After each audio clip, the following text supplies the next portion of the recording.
As the Japanese military was ground down in the bloody battles of the Pacific War, they took ever more desperate actions to try and stem the flow of defeat. Probably the most famous of these was the adoption of the Kamikaze suicide attack. Beginning in October 1944, Japanese pilots, many assigned to dedicated units, would seek to crash their bomb-laden aircraft directly into enemy ships. The thinking was brutally logical. The loss of a single aircraft and pilot could result in the deaths of dozens, possibly hundreds of enemy. Additionally, the targeted vessel would be severely damaged, possibly destroyed. And so the Japanese began to use kamikazes en masse. Initially, these were existing aircraft that were already in squadron service, but the numbers of such planes were finite, especially considering the heavy losses that the Japanese had already endured. Something had to be done urgently to make sure that Japan's defenders had aircraft for them to mount their suicide attacks. The most famous of these efforts was the Yokosuka Oka. This rocket-powered aircraft was essentially an anti-ship missile with a human guidance system. Almost impossible to stop, the Okas were potentially extremely dangerous, but they never quite lived up to their promise, only sinking or damaging a handful of ships in the last stages of the war. And though designed to minimise the use of rapidly vanishing strategic materials, the Okas still required some complex manufacturing. Plus they needed to use a mother plane to be carried towards the target before launch. As these often got shot down before they even got within range to attack, the Oka's limitations were all too apparent to the Japanese, who planned to remedy them with jet engine installations. Naturally, these would have been even more expensive to build, especially in precious materials.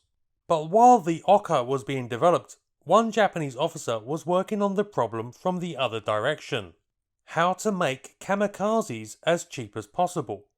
In late 1944, realising that the Allies would soon be landing in Japan, Captain Yoshiyuka Mizuyama of the Imperial Japanese Army recognised the requirement. He set about designing a simple, cheap and easily produced plane that needed the bare minimum of materials for use by kamikaze units. Initially, he approached the Tachikawa Aircraft Company in the hopes that they would be interested in his concept and design.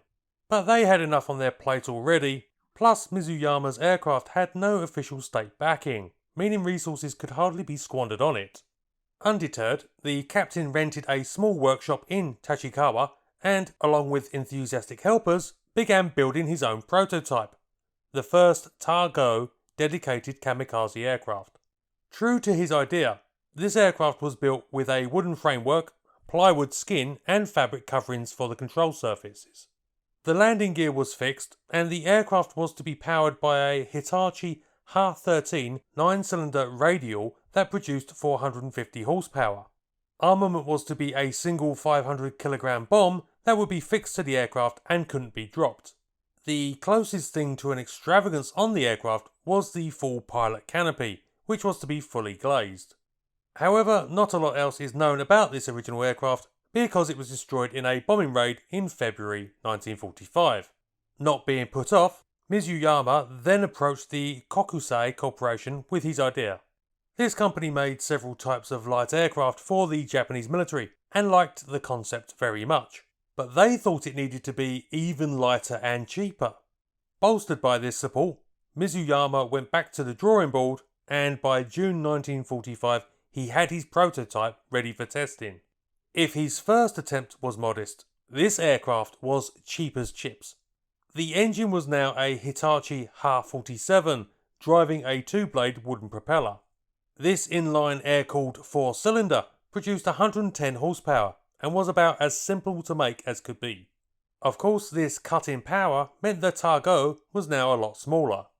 The aircraft had a wingspan of 8.9 metres, just over 29 feet, and was 7.4 metres long, 24 feet 4 inches.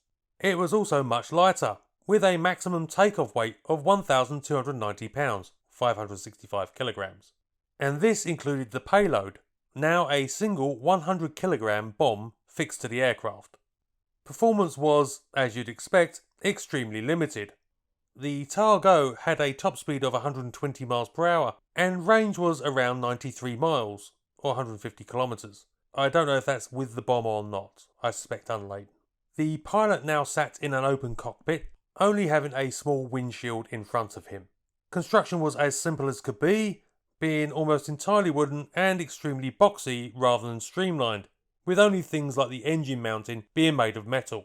The only instruments were a compass, speedometer, altimeter, and fuel and oil gauges. There was no fuel pump, instead the tank was mounted above the engine and used a gravity feed. But though simplicity was paramount, one feature was built in for the aircraft's unique tactical usage: folding wings. This was added because it was thought that this would allow more aircraft to be built by taking up less space in the factories. But primarily it was included as it was envisaged that the Targos could be hidden in small buildings or even caves before being brought out to launch surprise attacks. On the 25th of June 1945, the aircraft made its first flight. The test pilot reported that the handling was poor, somewhat understandable because the Targo was built more like a shed than an aircraft. He made some recommendations, and Mizuyama and his team went back to tweaking the design. Apparently several more test flights were conducted, as well as some other design proposals on which no information seems to exist anymore apart from their code names. But then in August 1945, the United States dropped atomic bombs on Hiroshima and Nagasaki, and that was the end of the war. Which was, truth be told, probably fortunate for the prospective pilots of the Targo. After all, by that point, much faster and more powerful aircraft converted for kamikaze use were generally being hacked out of the sky by the defences of the United States fleets. It seems unlikely that the slow and unarmoured Targos would have been able to make much of a dent in that protection.